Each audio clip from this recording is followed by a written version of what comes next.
یہ تو محبت ہے، یہ تو پیار ہے۔ حضرت ابو بکر شبلی کے پاس کچھ لوگ آگے کہنے لگے حضور ہمیں آپ سے بڑی محبت ہے۔ فرمایا نہیں، سوچ لو ذرا۔ حضور ہمیں آپ سے، فرمایا نہیں سوچ لو، کام ذرا مشکل ہے۔ حضور پیار ہے، فرمایا پھر سوچ لو، پیار ہے۔ آپ اندر گئے تو اپنے جھولی کے اندر روڑے بھر کے لے آئے، پتھر۔ وہ جو پیار کرنے والے تھے نا، آتے ہی ان کو روڑے مارنے شروع کر دیے۔ وہ دوڑے، کہنے لگے بابا تو پاگل ہو گیا ہے، پتھر مارنے لگا ہے، تو شدائی ہو گیا۔ دوڑنے لگے تو حضرت نے بلایا، فرمایا واپس آؤ، تم تو کہتے تھے محبت ہے، مجھ سے محبت ہوتی تو پتھر کھا کھا کے میرے دروازے پر مر جاتے، کبھی دروازہ چھوڑ کے نہ جاتے، تم تو پہلے ہی روڑے پہ بھاگ گئے ہو۔ تمہیں کس چیز سے محبت ہے؟ جنا تنا وچ عشق نہ رچیا، کتے ہونا تھی چنگے، مالک دے کر راکھی کر دے، صابر بھوکے ننگے۔ میرے رسول کریم صلی اللہ علیہ وسلم نے فرمایا اللہ پاک تیرے گناہوں کو معاف کرتا ہے، رب کریم تیرے گناہوں کو بخشتا ہے جب تیرے اوپر آزمائش ڈالتا ہے۔ میرے نبی کریم صلی اللہ علیہ وسلم کے ایک چچا زاد بھائی حضرت زبیر بن عوام، نام سنا ہوا ہے؟ بولیے کیا نام ہے جی؟ سارے بولے۔ یہ عشرہ مبشرہ صحابی ہے، لیکن تکلیف کی بات یہ ہے کہ ہمیں عشرہ مبشرہ صحابہ کا بھی نہیں پتا۔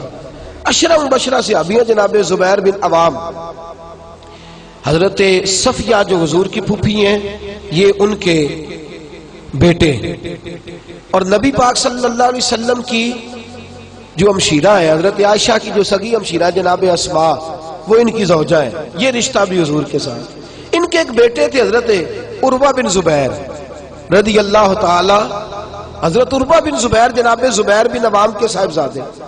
ایک دن حضرت عروہ بن زبیر کے بارے میں جناب مشہور تابعی ہے سعید بن مسیب رضی اللہ تعالیٰ عنہ فرماتے ہیں میں نے اس شخص کا عجیب حال دیکھا۔ فرمانے لگے 7 بیٹے تھے ان کے، اور ایک بیٹا ان کا اچانک فوت ہو گیا۔ 7 بیٹے، ایک اچانک چلا گیا، انتقال کر گیا، اور کہنے لگے ان کی ایک ٹانگ کے اندر ہلکی سی پھنسی نکلی، وہ بڑا پھوڑا بنی، اور پھر طبیبوں نے گھٹنے کے اوپر سے، جاگ رہے ہیں آپ لوگ، گھٹنے کے اوپر سے رکھ کے ان کی ٹانگ کو کاٹ ڈالا۔ آپ فرماتے میں گیا تیمارداری کرنے اور بیٹے کا افسوس کرنے، یہ صحابہ کا انداز دیکھیں، بیٹے کی تعزیت کرنے اور ان کی اس کٹے ہوئی ٹانگ پر میں گیا ان کی تیمارداری کرنے۔ جب گھر پہنچا تو کہنے لگے سعید آجا یار، آجا آجا، تو بڑا سمجھدار ہے، صحابہ کا شاگرد ہے، میں نے مسئلہ پوچھنا تھا۔ کہتے ہیں ان کے چہرے کی تابانی اور لفظوں کی وسعت اور جملوں کے اندر جو خوبصورتی تھی، مجھے لگتا ہی نہیں یہ بیمار ہے، اور جوان بیٹا چلا جائے تو انسان کی کمر اٹھتی نہیں، اور اتنا تر و تازہ شخص۔ کہتے ہیں میں ان کے لب و لہجے پہ حیران ہو گیا، جب قریب گیا نا تو مجھے انہوں نے بٹھا لیا اور بٹھا کے کہنے لگے مسئلہ پوچھنا تھا، باقی باتیں بعد میں کرنا۔ میں نے کہا پوچھئے، تو کہنے لگا مسئلہ یہ پوچھنا تھا کہ کوئی ایسا وظیفہ بتائیں جس سے اللہ کا شکر جلدی ادا کیا جا سکے، کوئی ایسا وظیفہ جس سے اللہ کا شکر مارو مارو من مار مکاؤ، کوئی عذر نہ پیش لے آوا، جے سونا میرے دکھ وچ راضی تے میں سکھ نو چلے ڈاواں۔ وظیفہ پوچھنا تھا، کس بات کا؟ کس بات کا؟ آپ فرمانے لگے دیکھو میرے وجود میں کتنے اعضاء تھے، رب کریم نے میرا ایک صرف عضو لیا ہے، اس نے مجھے باقی سارا وجود عطا کر رکھا ہے، میں اللہ کا شکر ادا کرنا چاہتا ہوں۔ سارا وجود جو باقی کا ہے اس پر میں اللہ کا شکر۔ اور دیکھو میرے 7 بیٹے تھے، اللہ نے ایک لیا ہے، بے نیاز ہے، سارے بھی تو جا سکتے تھے نا۔ 7 بیٹے بے نیاز، ایک لیا ہے، سارے بھی تو جا سکتے تھے۔ میں شکر ادا کرنا چاہتا ہوں کہ میرے 6 بیٹے سلامت ہیں، تو مجھے وظیفہ شکر بتلاؤ۔ حضرت سعید بن مسیب کہتے ہیں میری آنکھوں میں آنسو آ گئے۔ میں نے کہا آپ کو کیا وظیفہ بتانا ہے؟ آپ کا مزاج دیکھ کے تو میں نے آپ سے بڑا کچھ سیکھ لیا ہے، انشاءاللہ جتنی بھی مصیبتیں آئیں گی آپ کو یاد کر کے ساری دور کر لیا کرو۔ میرے عزیز، زندگی کے شب و روز کے اندر شدید آزمائشیں آتی ہیں، شدید پریشانیاں آتی ہیں انسان، لیکن گھبرائے گھبرائے پھرنا ہر وقت مایوس سی زندگی گزارنا. ایک آدمی کے پاس بچے بھی ہیں، گھر بھی ہے، بیوی بھی فرما بردار ہے، اس کے پاس اپنی سواری بھی ہے، سارا کچھ ہے، صرف اس کے سر میں درد ہے. وہ بھی کبھی کبھار ہوتی ہے. آپ کبھی اس سے پوچھ لیں تو کہتا بڑا تنگ ہوں اپنی زندگی سے، سر میں درد ہی نہیں جاتی. وہ خدا کے بندے، ایک وجود کا حصہ تیرا. ایک شخص کے پاس ساری نعمتیں، ساری، صرف غریب ہے، پیسے تھوڑے. آپ اس سے پوچھ لیں تیرا کیا حال ہے تو کہتا ہے میں تو کسی کام کا نہیں، فارغ آدمی ہوں، بالکل معمول زندگی گزارا ہوں. کیوں بھائی؟ کہتا پیسے ہی کوئی نہیں. بچے ہیں، گھر ہے، رشتہ دار سب اچھے ہیں، دوست بہت اچھے، معاشرے سوسائٹی کے اندر مقام، لوگ میری عزت کرتے ہیں. کمی کس بات کی ہے؟ کہنے لگا پیسے ذرا تھوڑے سے کم ہے. خدا کے بندو، صرف وہ ایک نعمت جو وقتی طور پر تمہاری نظر میں تمہارے پاس کم ہے، اس کو روتے رہتے ہو، لکیر کو پیٹتے رہتے ہو. جو خدا نے بے حساب نعمتیں دی ہیں، لاتعداد بندہ نوازیاں فرمائی ہیں، ان کی طرف ہماری توجہ نہیں جاتی. نبی کریم صلی اللہ تعالی علیہ وآلہ وسلم کے ماننے والوں نے جب حضور علیہ السلام سے ان چیزوں کا ذکر فرمایا تو نبی پاک صلی اللہ علیہ وسلم نے مختلف دلائل ارشاد فرمائے. اگر آپ ٹیک چھوڑ کے بیٹھے تو میں آپ کو اگلی حدیث سناؤں. اگر آپ تھوڑا ٹیک چھوڑ کے بیٹھے تاکہ آپ کو نیند نہیں آئے تو میں اگلی بات کروں. توجہ ہے اب حضرات کی؟ امام باقی حضرت عبداللہ بن مسعود سے روایت کرتے ہیں، بڑی حسین حدیث ہے، یہ آپ نے یاد رکھنی ہے. رکھیں گے انشاءاللہ تعالی؟ زور سے بولیے انشاءاللہ. اس کو یاد رکھنی ہے. نبی پاک صلی اللہ علیہ وسلم فرماتے ہیں 3 بندے اللہ کی بارگاہ میں کھڑے کیے جائیں گے قیامت والے دن. کتنے بندے جی؟ اور تینوں بہانہ کریں گے کہ یا اللہ ہم عبادت نہیں کر سکے. 3 بندے.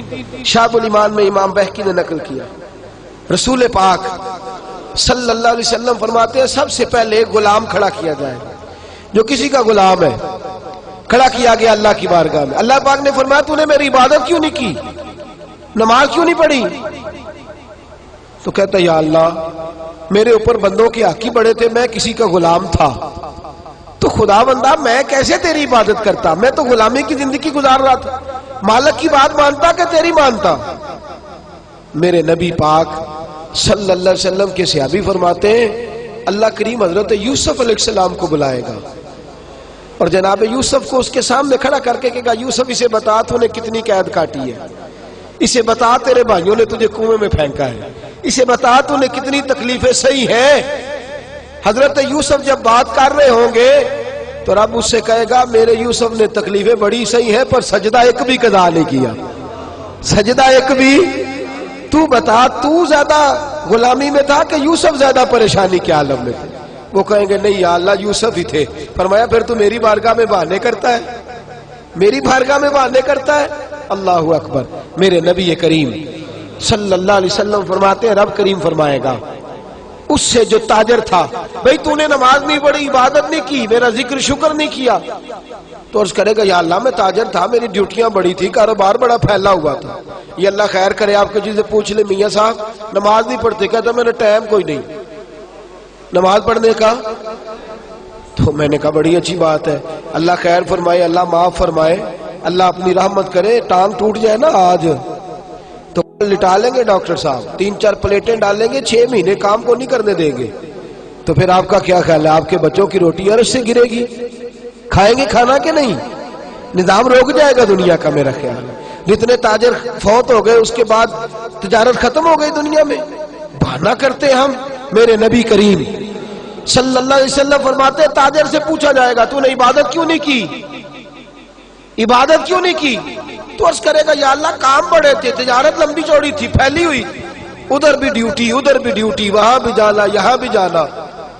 اللہ حضرت سلیمان علیہ السلام کو بلائے گا اور بلا کے کہے گا سلیمان تو پوری دنیا کا حکمران تھا اور پوری دنیا کی تجارت کرنے والا تھا، تو زیادہ مصروف تھا کہ سلیمان زیادہ مصروف تھے؟ حضرت سلیمان علیہ السلام بتائیں گے کہ میری کتنی ڈیوٹی تھی، صرف ایک گھر کی نہیں، ایک وطن کی نہیں، ایک صوبے کی نہیں، پوری دنیا کی. اور ساتھ حال یہ ہے کہ صرف انسانوں کی نہیں، جنوں کی ڈیوٹی بھی میری ہے، زمین پر بسنے والے جانوروں کی ڈیوٹی بھی میری ہے.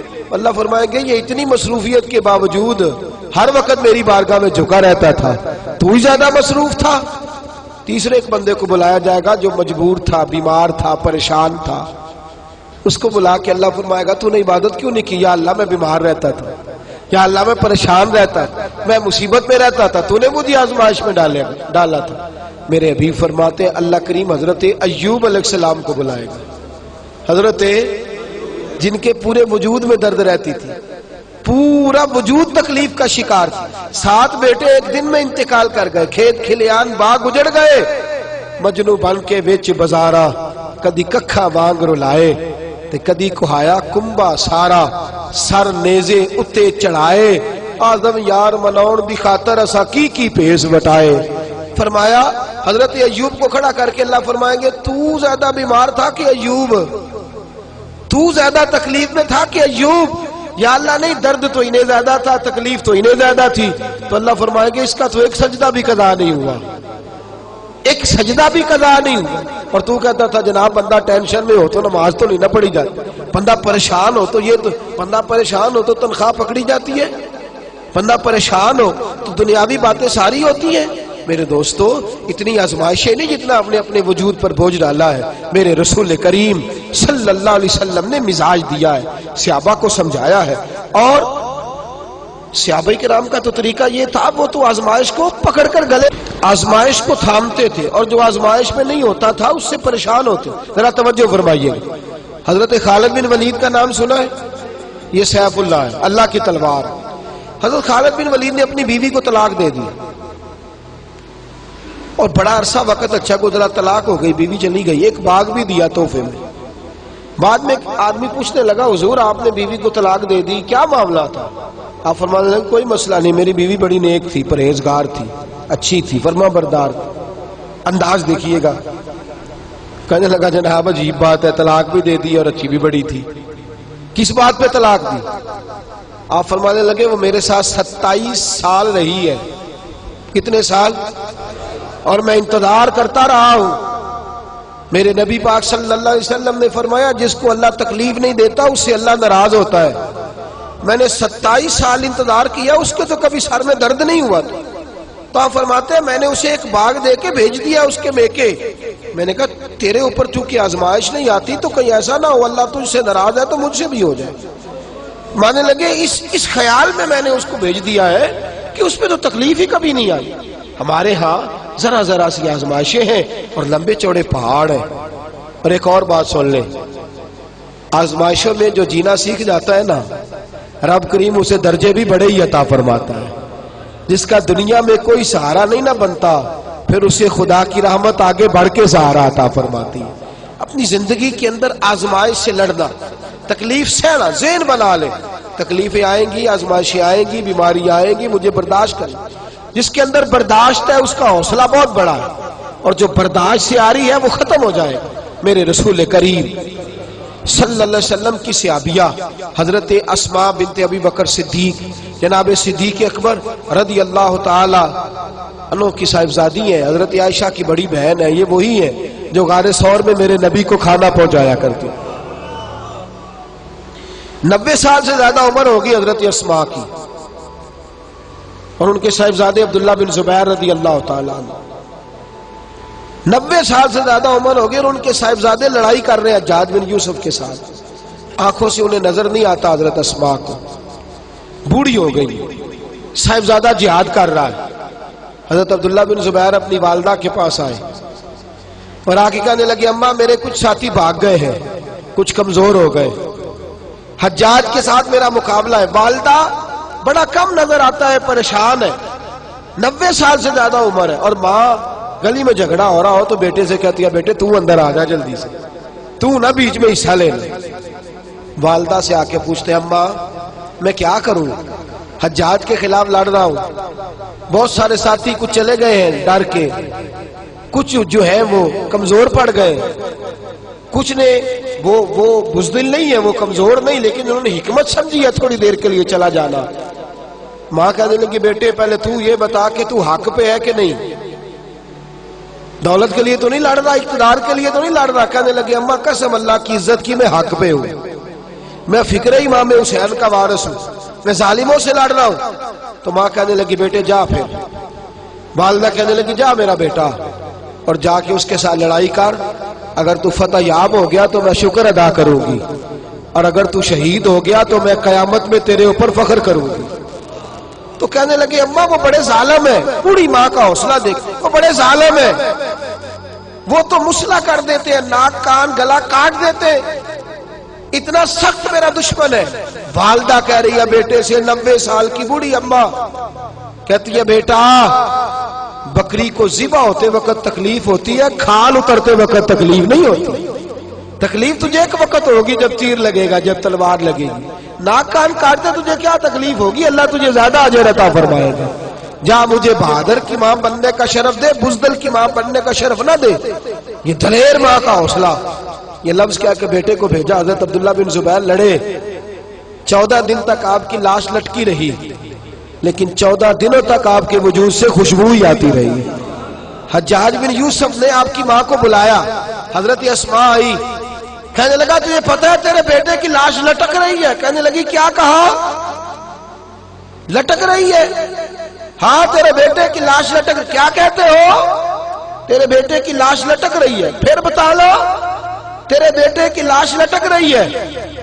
تو آپ فرمانے لگی شکر ہے اللہ کا، میرے بیٹے کی لاش لٹک رہی ہے، کہیں جھکی ہوئی تو نہیں ہے نا، کسی ظالم کے آگے جھک تو نہیں نا گئی، کہیں اس نے گلا کٹایا ہے، کہیں جھکایا تو نہیں نا، شکر ہے میں اللہ تعالیٰ کا۔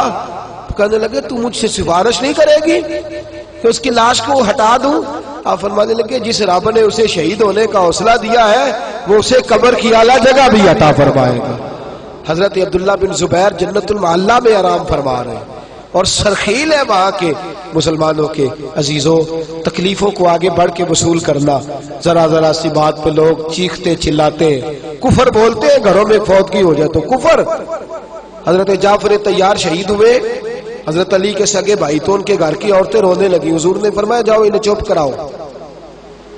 صحابہ گئے، خاموش نہیں، پھر رونے لگی، فرمایا چپ کراؤ انہیں، پھر چیخنے لگی۔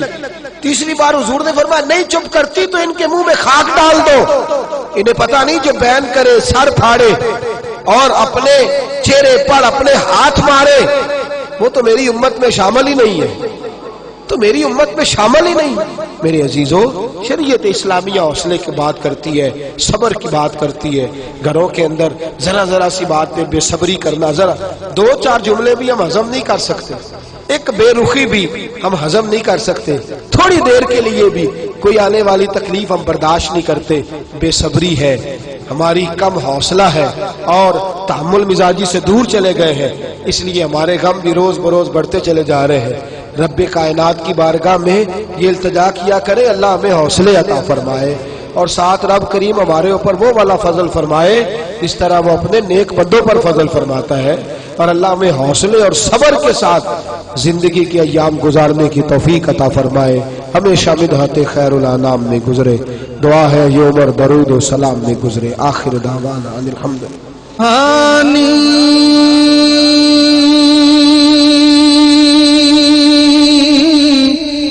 گھڑی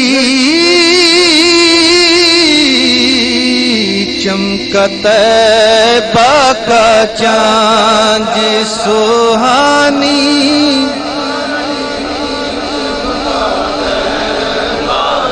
چاند سہانی، گھڑی چمکا طیبہ کا چاند اس دل افروز، سلام مصطفیٰ جانے رحمت پہ، یا رسول اللہ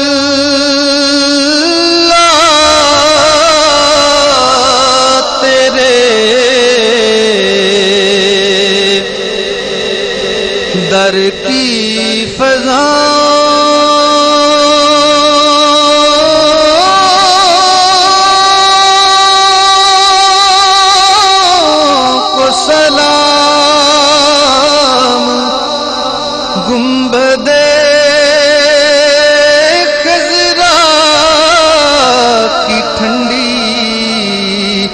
ٹھنڈی چھاؤں کو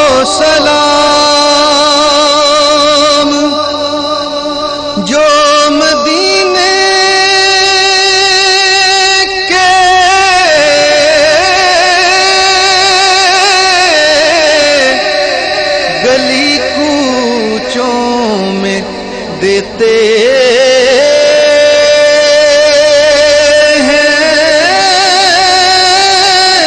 صدا تا قیامت ان فقیروں اور گداؤں کو سلام محمد معدن الجود والکرم وآلہ مبارک وسلم۔ مالک کریم ہمارا حاضر ہونا قبول فرما، دین کا ہر کام اپنی رضا کے لیے کرنے کی توفیق عطا فرما۔ مولا کریم